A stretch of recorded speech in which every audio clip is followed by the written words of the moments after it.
Estás escuchando una producción de Lowpod.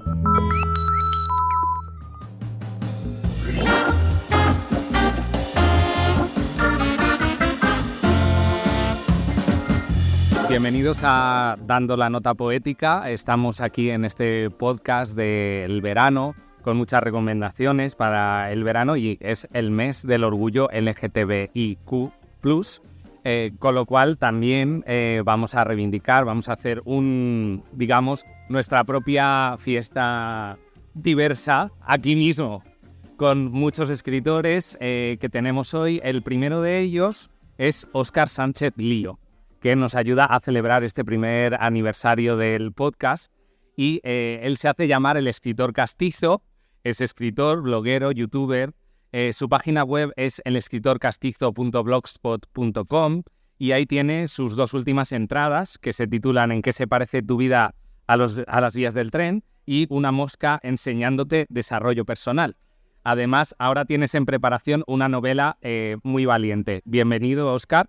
Gracias, igual. Tienes un blog en el que escribes con bastante frecuencia, eres youtuber, tiras mucho de tu experiencia propia para hacer tus relatos que también tienen cierta reflexión, cierto vuelo lírico y hablas de en qué se parece tu vida a las vías del tren. Podemos leer brevemente esta entrada. Entonces dice, estoy seguro de que alguna vez has viajado en tren. Puede ser que hayas ido en metro, en tren o en AVE, a lo mejor en dos de los tres o en los tres. Pero en uno seguro, segurísimo. El caso es que otro día estaba desplazándome en tren para visitar a alguien que no voy a mencionar. Antes de nada, decir que en Madrid tenemos un transporte público fantástico, envidiable. Sigo, y cuando iba en tren me iba fijando en las vías. Se me venía una reflexión mental que me hacía ver la vida como un trayecto en el que se pueden ocurrir muchas cosas. Quizá encontremos túneles que nos pisan y nos hunden o puentes que nos hacen resurgir y alzarnos a lo más alto. Quizá vayamos a la intemperie y disfrutemos del paisaje o quizá pasemos y ya está, como si nada. En todo caso, pasemos por un puente o por un túnel, debemos mantenernos serenos o preparados. A mi parecer, ambos tienen cosas que enseñarnos. ¿Qué nos enseñan? Cuéntame. No, pues que hay que acostumbrarse a que la vida son tramos y tanto lo bueno como lo malo te enseña algo, ¿no? Básicamente es una protesta contra la queja, ¿no? Que ahora se manifiesta tanto en esta sociedad. Sí, que la queja únicamente no sirve, ¿no? Hay que hacer algo más aparte de la queja. Y no sé, es que ya te digo, iba en el tren y me iba fijando en las vías y no había nada en particular. Al final es que no somos nada. O sea, tú vas al espacio y dices, hay estrellas que están a 365 millones de años luz. Sí, de alguna manera la pequeñez del ser humano que no se tiene que quedar en la queja, sino en la reivindicación. Y tú ahora estás haciendo una novela que en cierto modo es reivindicación o qué sí estás haciendo. Claro, a ver, me gustaría hacerlo como autoficción, aunque en realidad es mi vida. Sí. Y hablo de un negocio que es el trabajo más antiguo del mundo, la prostitución. Y en este caso se conoce mucho la prostitución femenina, pero no se sabe nada de la prostitución masculina. Y esa prostitución masculina, ¿cómo has vivido eso? O sea, es decir, tú vas a contar eso desde un yo, imagino, que son tus vivencias que has tenido muchos años en los que te has dedicado a eso. 10 años. 10 años, una década. ¿Qué crees que aporta esta novela o qué puede aportar el conocer estas realidades a la sociedad? Hombre, pues dar a conocer un mundo tan oscuro que se manifiesta en todos los ámbitos.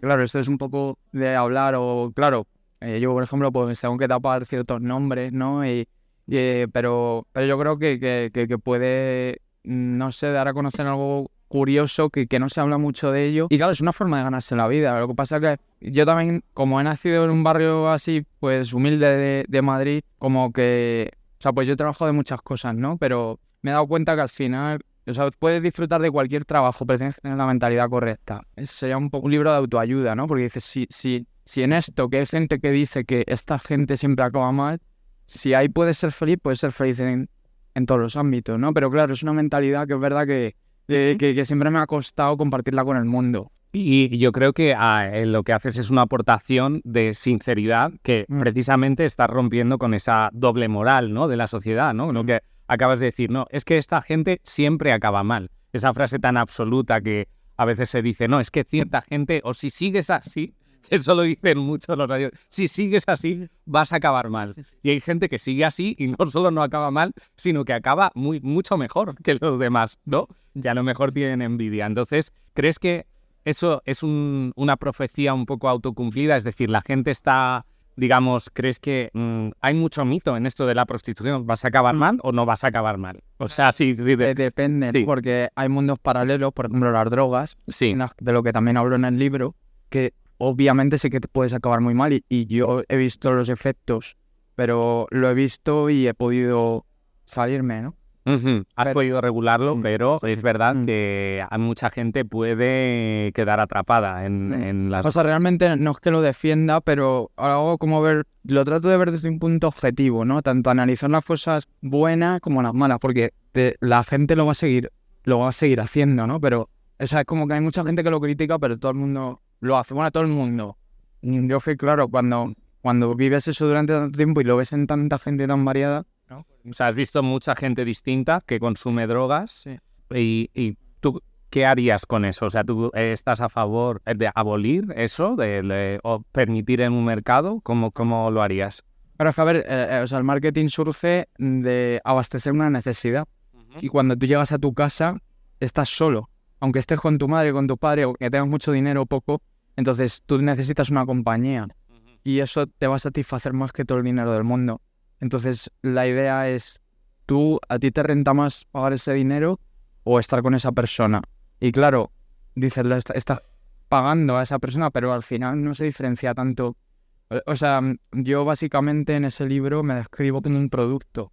O sea, eres un producto. Sí. O sea, una persona, pero de cierto modo todo el mundo que trabaja dispensa un servicio, ¿no? Entonces, ¿por qué? Es decir, cuando una persona, por ejemplo, es recepcionista de hotel, también se tiene en cuenta a veces cosas como su figura, etcétera. ¿No es eso? O sea, ¿no hay un cierto mercadeo del cuerpo en todos los trabajos o no? Sí, de hecho yo creo que te puede costar más. Yo que he estado, por ejemplo, en el Mercamadrid de mozo de almacén, me ha costado más que lo otro, porque al final lo otro estás autónomos. Es verdad, ese es un punto que no lo había pensado, claro, sí.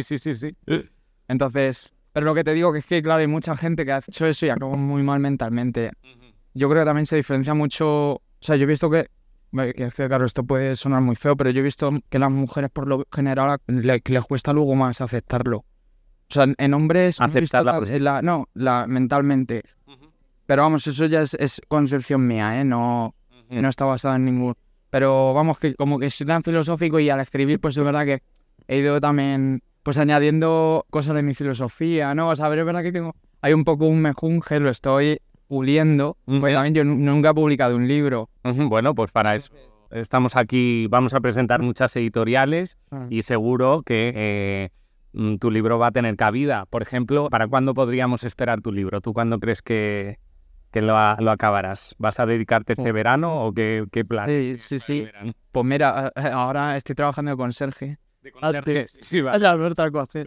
Pues bueno, no sé, yo creo también las subidas y bajadas de la vida, ¿no? O sea, hay que saber ser feliz, pues te vaya bien o te vaya mal. Vale. Lo que pasa es que yo siempre he tenido el contratiempo de decir, todo el mundo me está diciendo, claro, pero esto tiene un límite, ¿no?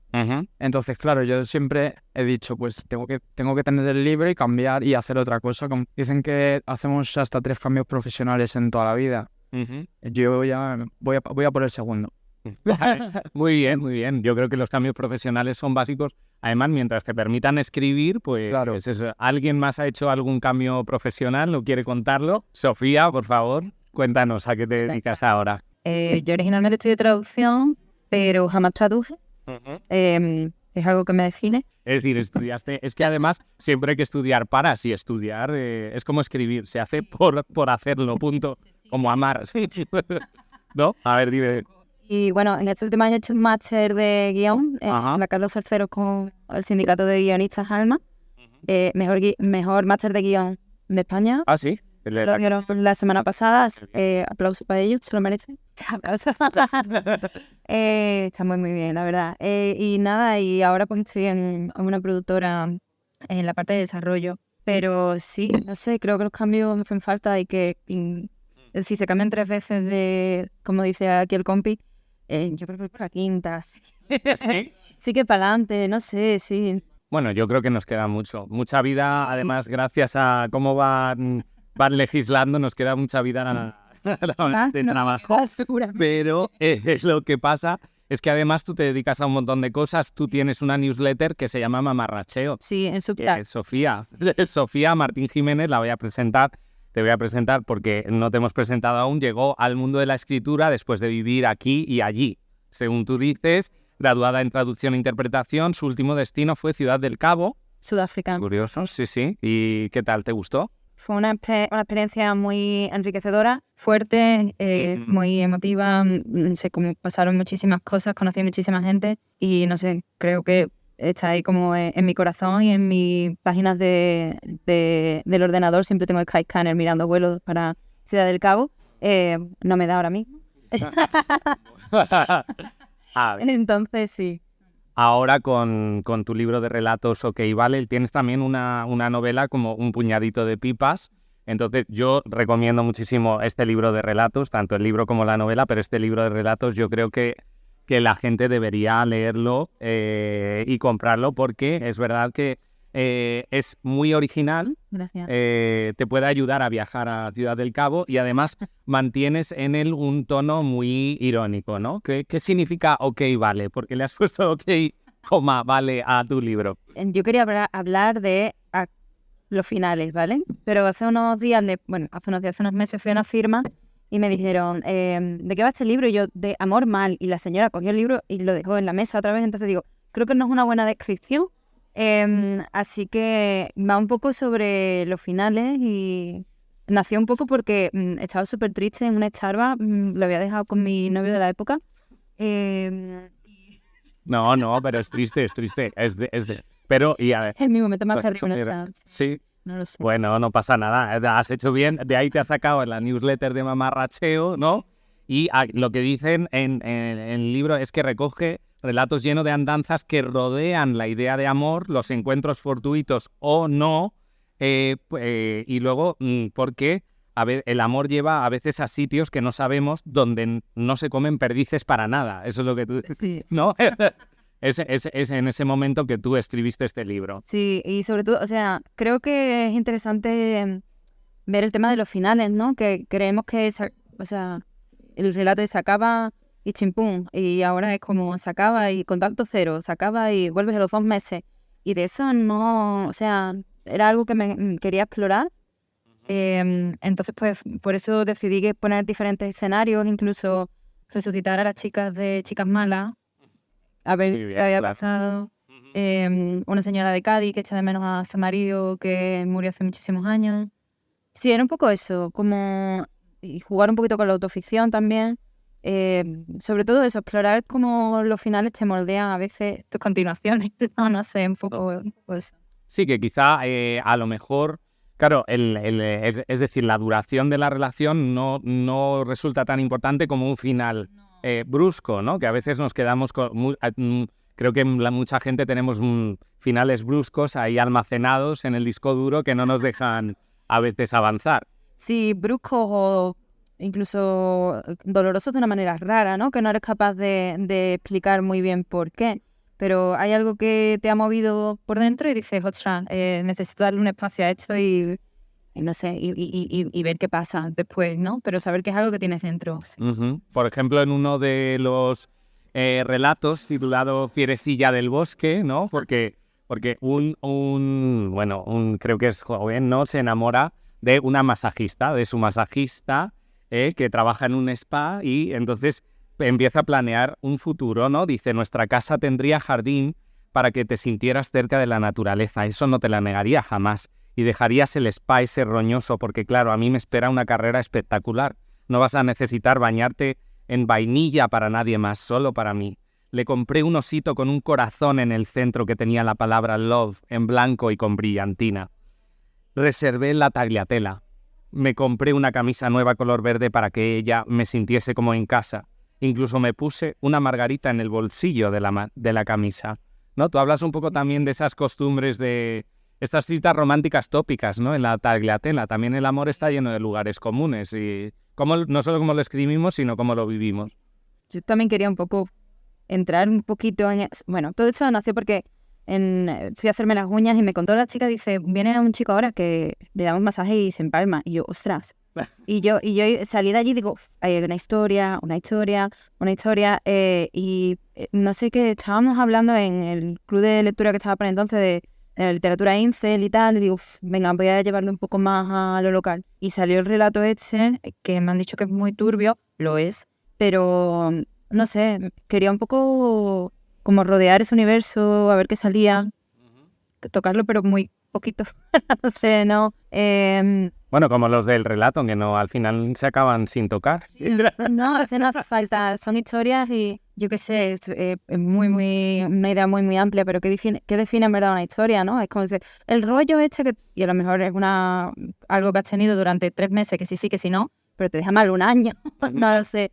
Entonces, pues sí, yo quería ver también eso, cómo se expandía el universo romántico de este señor y nada, y se le fue de las manos. Pero bueno, creo que quedó una historia graciosa, chula. No sé.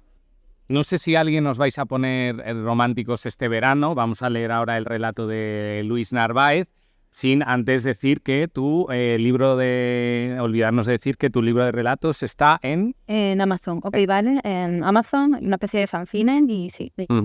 Muy bien. Luis, cuéntanos. Vale.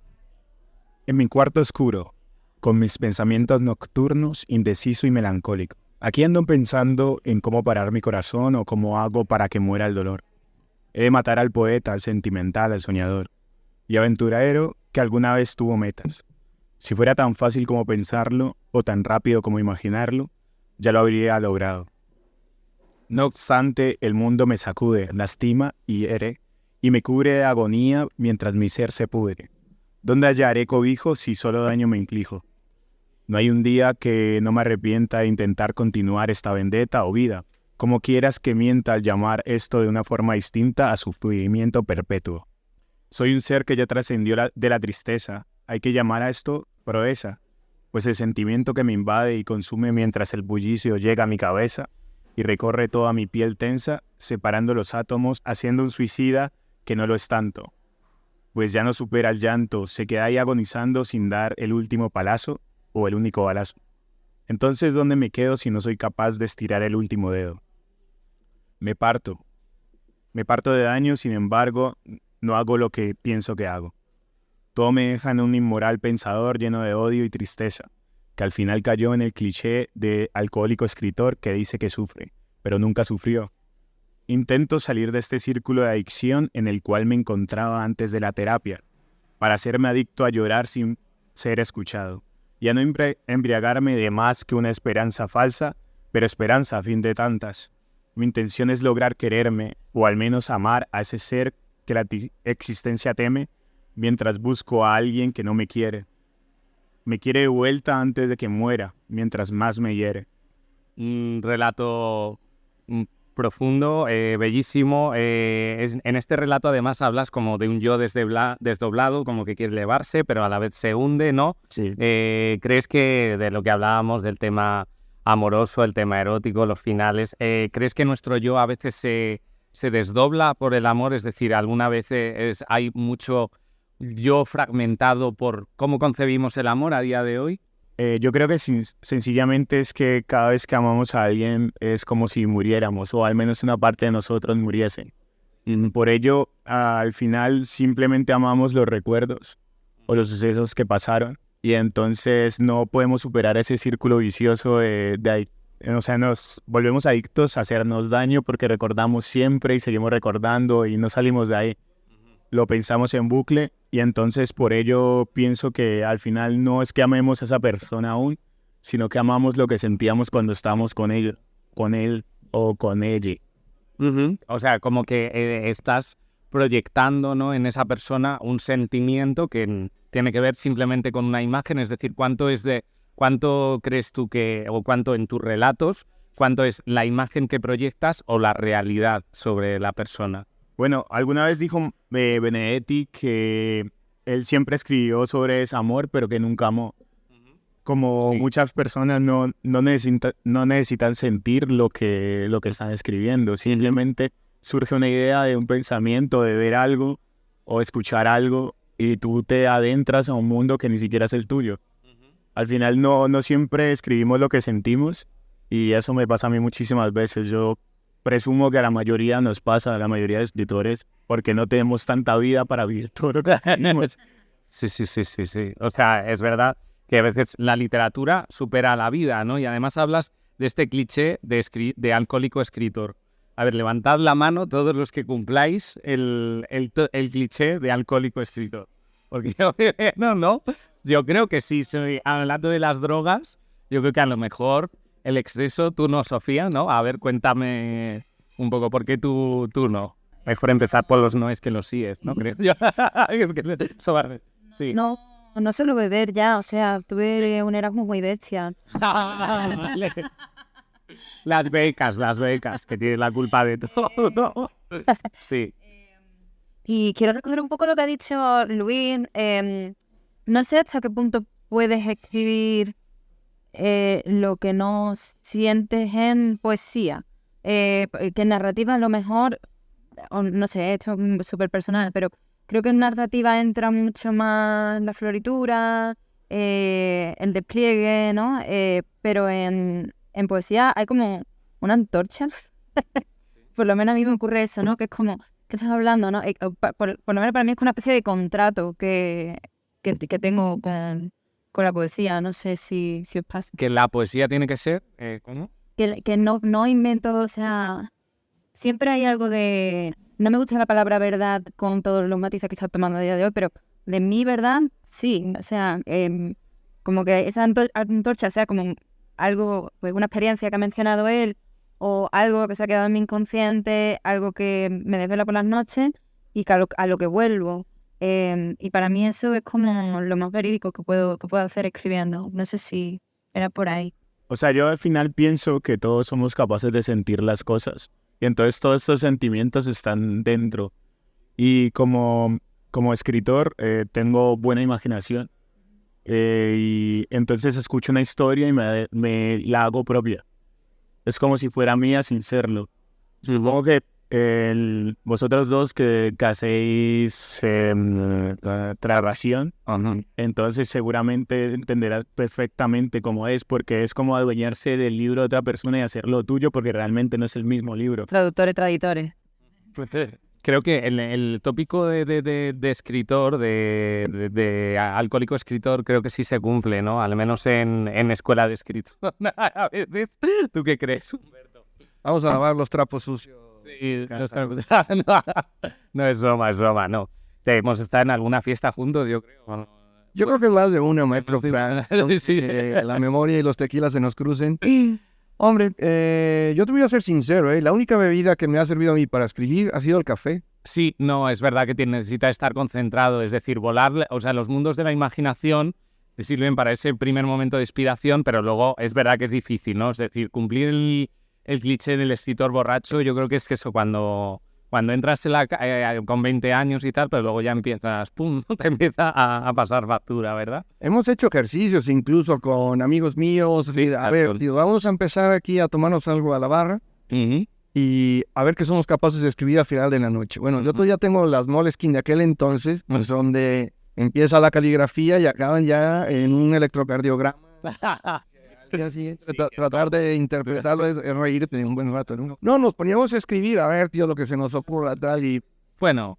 Es verdad que, hombre, compartir una copita, tal, por lo menos ahí me ha dado lugar a unas aventuras y a unos encuentros pues, de lo más simpáticos, a veces incluso dantescos, que como experiencia vital, pues yo valoro. Buenas o malas, las borracheras siempre dejan algo. Te inhibe, dicen que inhibe la parte el alcohol inhibe la parte del cerebro que con la que puedes mentir, con lo cual sí que es verdad que es tópico lo de que los borrachos dicen la verdad, pero claro, es que hacer literatura es decir una verdad con una forma, etcétera, entonces claro, sí que hablando de poesía y verdad, no sé cuánta verdad hay en tu poemario, Javier.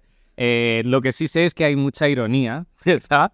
Estamos con Javier Adrada de la Torre, que es doctor internacional en traducción e interpretación astrológica. O sea, ¿nos podrías leer una carta astral ahora mismo, Javier? Sí, es mi especialidad, de hecho. Sí, pagan por ello en la universidad. En la Universidad de Salamanca. Ha ganado el Premio Internacional de Poesía Emilio Prados de 2023 con este libro, también publicado en Pretextos, y ha escrito un ensayo, Luis Ternoda y Friedrich Hölderlin, Traducción, Poesía y Representación, con prólogo de Antonio Colinas, en Comares, y es un poemario titulado Ensayo sobre una cebolla infinita, que de alguna manera creo que tiene un poco de cuestionamiento también del formato del poemario, de los títulos, los subtítulos, ¿no? Porque uno tiene un metatítulo, otro tiene un intermezzo, otro es un marco teórico 1. Entonces, ¿qué te ha sucedido con esta variedad de títulos y de juegos con los marcos teóricos? Pues bueno, yo creo que todo ese juego con los marcos teóricos viene sobre todo del hecho de que he estado expuesto durante más tiempo del que me gustaría a demasiados marcos teóricos, ¿no? El hacer una tesis, dedicarte al mundo académico, creo que implica en cierto modo, pues eso, exponerte durante demasiado tiempo a demasiada información, demasiada investigación. Y de alguna manera creo que toda esa rabia, esa saturación de erudición muchas veces falsa, la he volcado en este libro. Entonces, es un libro que tiene 3 marcos teóricos que cualquier director de tesis o de TFG te diría que eso es absurdo y monstruoso, ¿no? Claro, es una santísima trinidad de marcos teóricos, digamos. Totalmente, sí, sí, sí. Porque además literalmente solamente habría hecho falta uno, juntándolo bien, ¿no? Pero yo quería algo grotesco, ¿no? Quería algo que formalmente fuera un poco retorcido. Y en ese sentido busqué también que los títulos tuviera como un título formal y un título semántico, ¿no? Que uno estuviera referido a la propia forma, reflexionando sobre la propia forma, y otro que reflexionara acerca de qué podemos encontrar en el contenido, ¿no? Entonces, de esa manera como que intentaba que el libro fuera casi más una reflexión sobre el significado que hay en la propia forma, ¿no? Que sobre el significado que refleja el contenido. Es decir, querías eso, por eso tenemos aquí en esta portada que pone el título, que pone Ensayo sobre una cebolla infinita, autor Javier Adrada de la Torre, ¿no? Parece que ya desde el principio tú lo que quieres hacer es como una especie de cuestionamiento del formato o parodia del formato, ¿no? Con un preámbulo, la breve bienvenida al Paddington Zoo. ¿Cuál es el Paddington Zoo? ¿Paddington Zoo de Reino Unido? Sí, es un zoo que está en el condado de Devon, donde vivió Silvia Plath, de hecho. Y es un lugar donde se hizo un experimento bastante macabro hace unos 22 años. Es que, bueno, no sé si os suena el teorema del mono infinito. Que infinitos monos pueden escribir infinitos libros, ¿no? Sí, algo así como que si le das una máquina a escribir a un mono absolutamente inmortal, después de varias eternidades acabaría escribiendo por azar las obras completas de Shakespeare. Por mero azar, no por mera sucesión de grafías. Entonces, eso fue lo que hicieron. Les debía de sobrar el dinero o las ganas de molestar a los monos, aparte de tenerlos encerrados. Y en este Paddington Zoo, en 2002, literalmente les dieron una máquina de escribir a unos monos. Y como os podéis imaginar, el resultado no fueron las obras completas de Shakespeare, sino más bien Fs pegadas en la máquina de escribir y mucha repetición de la letra de sí. Eso lo dicen, no sé por qué. Bueno, a lo mejor se escriben así los reales decretos, ¿no? de los gobiernos de ultraderecha se escriben así, ¿no? Con unos monos encerrados en un museo. Entonces, y además, en tu poesía, tú, claro, es que cuestionas el mundo de la poesía y el ambiente de la poesía. Tienes un poema que se llama Clitoria. Sí, ya había visto en qué página estamos. Descrita por el último poeta románico, pero que a lo mejor es el último poeta romántico, porque a lo mejor falta una T, según pones ahí. ¿Te gustaría leer el poema Clitoria? Sí, por supuesto, por supuesto. Esto quiero que, bueno, que más que como spoiler, sirva más como bait, ¿no? Porque este realmente es un poema que no he escrito yo, es un poema que encontré en el archivo de las justas poéticas del Ayuntamiento de Villaseco del Fiemo. Realmente este es el poema con el que ganó un hombre, un gran cultivador de los valores tradicionales, ¿no? El último poeta romántico, ¿no? Porque era conservador, pero no tanto, ¿no? Entonces, bueno, él compuso este soneto, que es un soneto titulado Clitoria, y que creo que pronto vais a entender cuál es el destinatario. Sonrojado diamante que culmina la grieta prohibida de tu manzana, chakra candente, húmeda avellana, corazón de tu esencia femenina, píldora de placer, tierna inquilina de tu ebria madriguera, soberana del vértice, indómita guardiana, interruptor de entrada a tu vagina. Déjame a mí que descifré el secreto de tu ignorada ubicación, mostrarte la fórmula del goce más profundo y remitir como heraldo de Marte en tu monte de Venus este soneto al pubis estigio de tu inframundo. Solo esperamos que este excelente poema sea de amor platónico, que eso no se haya hecho realidad, o sí ha hecho realidad. Es que el último poeta romántico, ganador de estas justas, disfrutó al menos, ¿no? Claro. Yo quiero pensar que realmente era conocedor de la misteriosa ubicación del clítoris. Sí. No, creo que sí, que lo conocía. Bueno, que es verdad que mucha gente se ha muerto sin conocer esa ubicación, ¿no? Porque es verdad que vivimos en un mundo tan centrado, tan falocéntrico, ¿no? Que quizás no ha sabido, ¿no? Tenerlo. Es verdad que muchas veces tú haces de estos marcos teóricos, has hecho un haiku también basado en Mímesis del cautivo. ¿Por qué lo has titulado Mímesis del cautivo? Porque me parece muy interesante cómo se nos presentan en el zoo esos significantes que son los animales, ¿no? Uh-huh. Me parece muy interesante cómo la estética de un zoo está como al servicio de que sea estético en ese sentido, en el sentido de que sea agradable a la vista y que a la vez parezca natural, ¿no? Uh-huh. Cómo se están ensayando nuevos ecosistemas en un zoo. Y por tanto creo que de esa manera los animales lo que aprenden, no solamente hay un acercamiento desde el ser humano hacia los animales, también los animales aprenden nuestro propio lenguaje cuando están en ese hábitat, ¿no? Por eso lo llamo mímesis, ¿no? La manera en que en este caso el oso aprende a reproducir los gestos humanos, ¿no? O sea que este haiku sinfónico, que vamos a intentar leer con la mayor melodía posible, quiere significar esta belleza de los animales en el zoo. Mayo en el zoo, prismáticos, infancia, antihistamínico. La piel del oso más allá del alambre, alfombra enferma. Con gestos graciosos reclama frutos secos a los turistas. Ñam ñam. Hablar su idioma, reproducir sus signos, sobrevivir. Bueno, enhorabuena por este libro publicado en Pretextos que merece mucho la pena leer. Si se quiere saber sobre el clítoris y un poco sobre cómo funcionan los marcos históricos, los marcos teóricos y los mundos poéticos contemporáneos. Este podcast cumple un año. Tenemos que celebrar el aniversario. De hecho, muchas gracias. Gracias a la gente que venís, por supuesto. Entonces, que es gracias a vosotros. Y además cumple un año la novela de Humberto Franco. Humberto es el presidente del club de alumnos del máster de narrativa de la Escuela de Escritores. Formó parte de la tercera promoción de este máster de narrativa y reside en Madrid. Eres licenciada en Derecho con estudios en España, en Estados Unidos, en México. O sea que has viajado un montón, ¿no? ¿Qué te parece? No me aguantaban en casa. Se me enviaron como producto de exportación y ahí sigo. No, y te hemos importado un muy buen producto. Favor que me hace, maestro. Has escrito además El hombre espectro, publicado recientemente en una editorial excelente, editorial Coleman, ¿verdad? Tal cual, tiene un año el libro. Ahora Coleman también me ha importado, ya estoy metido ahí en el consejo. Estamos haciendo de Community Manager. Una editorial joven, pero ha apostado, como ninguna otra, por las nuevas voces, sobre todo las que vienen del máster de narrativa. El máster de poesía también le están haciendo.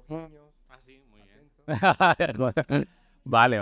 Un privilegio, la verdad. Hay que, desde luego, creo que las nuevas editoriales, creo que estáis haciendo una labor, como tú dices, Community Manager, es decir, todas las cosas que hay que llevar ahora mismo en una editorial es un trabajo encomiable, ¿no? Y además tienes tiempo de escribir y has escrito El hombre espectro, que es un relato de supervivencia narrado por su protagonista, o sea que es en primera persona y está hablando, es un thriller que te mantiene en vilo hasta el final y es un secuestro en un hotel. Fíjate, ¿De qué están hablando? ¿Qué otra cosa tenía que hacer yo después del máster de narrativa, volviendo a México, que acabé por azares del destino? Esto me habrá salido el papelito en la rifa, que el destino me dijo, bueno, pues te va a tocar llevar un hotel nudista en la única playa nudista de México, en el Pacífico Sur. la misma cara puse yo, dije, En el "Esto- Pacífico Sur, joder, qué exótico, ¿no? bueno, Con agua cristalina. paraíso. Es una playa que incluso en México no se conoce mucho. Ujú. Se ha mantenido más o menos en secreto. Ahora se está explotando como todas las otras playas en México. Ujú. Pero de una belleza, no te la puedo describir. No te la puedo yo describir ni con 20 gin tonics encima. Es el Pacífico al frente, las montañas de fondo. Teníamos ballenas cruzando a cada rato. Y luego ya los vecinos que teníamos merecen su mención aparte, ¿no? Chamanes, prófugos. Prófugos de Interpol, o sea, era para ambientar también la típica novela en que hay nazis refugiados, ¿no? Lo curioso es que No hay. era una playa con un ambiente tan efervescente y unos personajes tan explosivos Ujú. que a mí lo que más me llamaba la atención es que podías ver a la chispa y a la pólvora de la mano sin que aquello explotara por los cielos, ¿no? Ujú. Y decías tú, ¿cómo es posible que en un sitio tan pequeñito podamos convivir todos? Pues esa playa tiene algo muy místico, que los antiguos zapotecos, los indígenas de la región, se siguen reuniendo y después de siglos para comunicarse con lo etéreo. Se dice que esa playa tiene algo muy magnético, muy místico. Yo mismo lo percibía. Y entre nosotros, pues, se notaba esa expectativa, ese sentimiento de que, tío, estamos aquí todos para pasarlo bien, para sanar heridas, para celebrar la vida. Que sí, podemos andar borrachos en nuestros trajes de cumpleaños, con la luna llena y la hoguera, todo lo que da, pero aquí no va a pasar nada que nadie quiera. Pues en ese ambiente tan seguro, si tú quieres, una noche al protagonista de esta historia, mi alter ego, pues le cae encima un cártel de las drogas en México. Oh, no. Y entonces comienza este thriller en que él es secuestrado. Tal cual, a medianoche me sacan a mí, Ajá. y bueno, la intención, yo creía que iba a ser un robo, que iban a desvalijar el hotel y me iban a dejar a mí con 2, 3 moretones atado en el suelo. Y sí. Una historia para contar, pero me la cambiaron y me dijeron, "No, tío, Te hizo basarla en hechos reales muy intensos. para que quedarnos en un relato breve, vámonos, que te vamos a secuestrar". Sí. Y bueno, me sacaron a media jungla. La idea era matarme, como a 1000 les ha pasado en México, y dejarme en un agujero. O sea, en una situación terrible que además en tu novela sirve de denuncia, ¿no? De esa impunidad del narcotráfico. Fíjate que yo le prometí al que al final, spoiler, el protagonista se salva. Aquí estoy yo. Ya. Y gracias a Dios que, gracias a que fuiste valiente y que tenías que escribir esa novela, además. Y entre otras cosas, Sí. te lo cuento, o sea, vendado de ojos, atado de manos y de pies y escasamente vestido por misericordia de estos animales, Ajá. lo único que me dejaron suelto fue la lengua, un apéndice muy peligroso si se sabe usar. Total, que les empiezo a contar historias. Me hice pasar por muchas cosas, un hijo indeseado, un loco de manicomio, y al final habrá sido por lástima o por hastío que el último tío que se quedó cuidando me dijo, mira, ponte en pie, te voy a encaminar y ya está de ti llegar Al hotel. a puerto, sí, a puerto seguro. Pues al final lo logré, me tomó un montón y le prometí que no les iba a denunciar, pero no dije nada de contar la historia, ¿no? Claro. O sea que al final se ha hecho literatura y por eso te tenemos aquí con ello. Y es una novela que merece mucho la pena, que yo creo que hay que leerla hasta el final porque el lector se va a sorprender un montón. ¿Algún plan más de vacaciones seguro que tengáis? Dime. Me gustaría intentar adivinar si ese lugar es Puerto Escondido. Justo entre Puerto Escondido y Huatulco está Zipolite, ¿Sí? o Zipolite con Z. Es que estuve una vez a punto de ir ahí, que no fuimos porque literalmente era temporada de ciclones, ¿no? Y había como un huracán que llegó como hasta Puebla, además. Y sinceramente ahora con lo que cuentas, que es esto me alegro.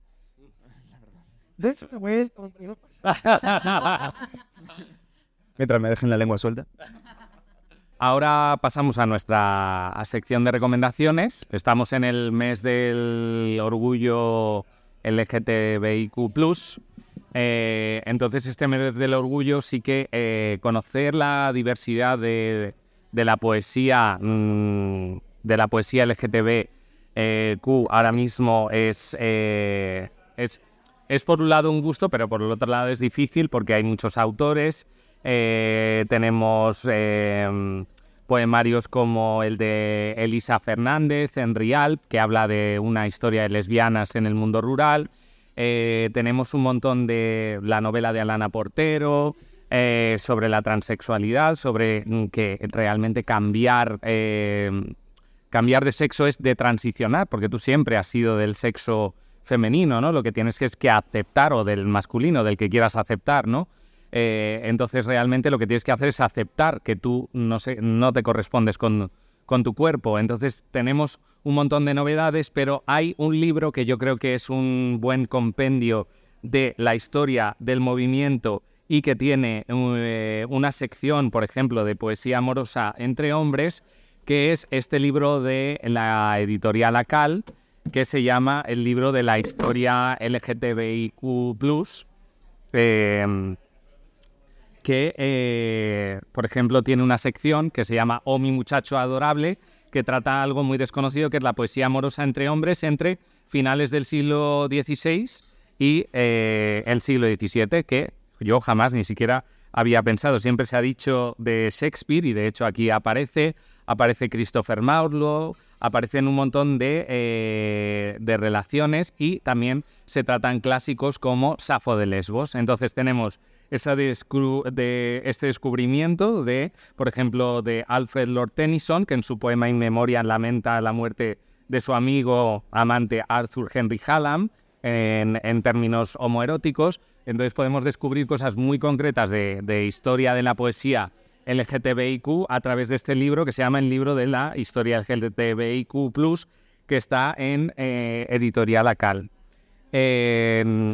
Luego no quería olvidarme también de la editorial Baile del Sol.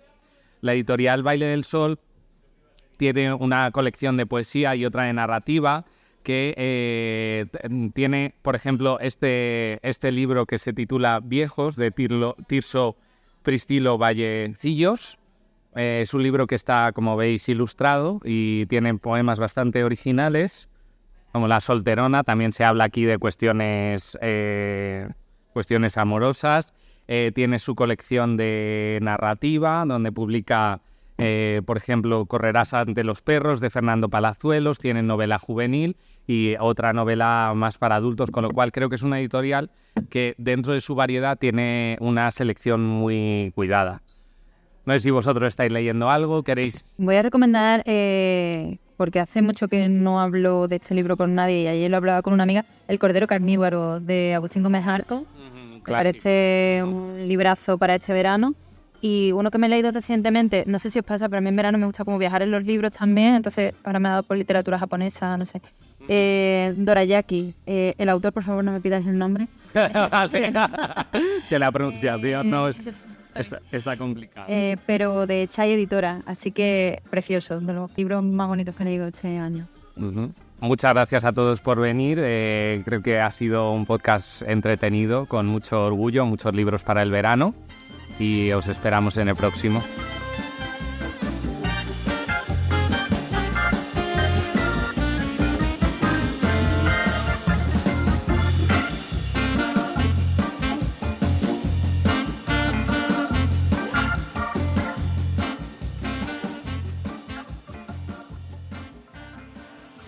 Cada vez son más las marcas que apuestan por el podcast como herramienta de comunicación.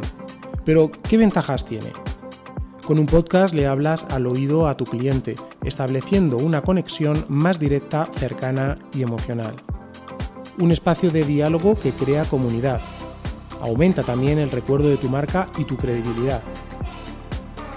En Lowpod te queremos ayudar.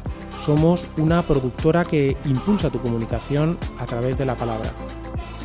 Para más información visita nuestra web lowpod.es o escríbenos a contacto@lowpod.es. Apuesta por el podcast, apuesta por Lowpod.